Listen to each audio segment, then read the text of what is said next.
Io sono Feffa Cagna, chi se me frate dimmi, chi se da porca me magi e chi su è Galeatti. A guida. Feffa sta guardando la TV. Mamma, ma catta una macchina. Voglio diventare pure una pilota, ma catta una macchina che sia bella voglio subito. Ma non sei troppo coraggio, sei troppo nica, è picchi. Ma che palle, quando si nica non si può fare niente. Quanto vale nascere vecchio come Mattia?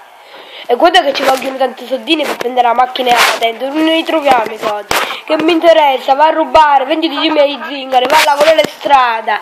Dai, Feffa, se vai la brava t'accatto, la macchinina telecomandata. Che schifo, cavolo, me ne vado in camera, ciao. Vediamo cosa trovo. Siete minorenne? Vi chiamate Feffa? E te sarà vostro in un attimo.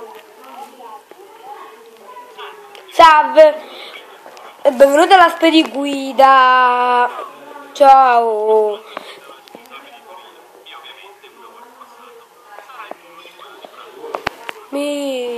Pizzica, che palle. Perché ci sono queste cose? Non fa chi che vuole. Buongiorno, ci facciamo vedere qualche cartello.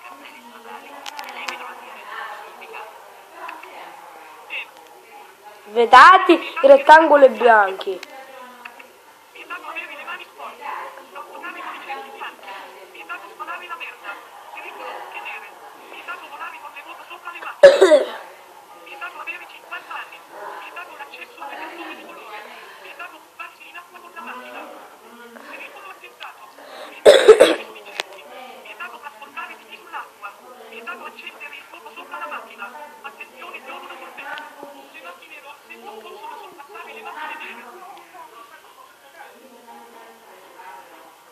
Esame superato.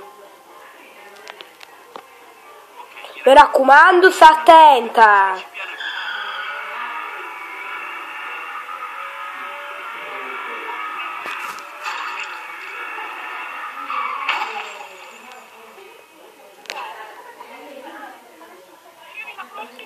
Boh, si sta dando. Pizzica, non dovresti essere a casa a giocare con i bambole. Ti faccio vedere come fuoco. Vedremo.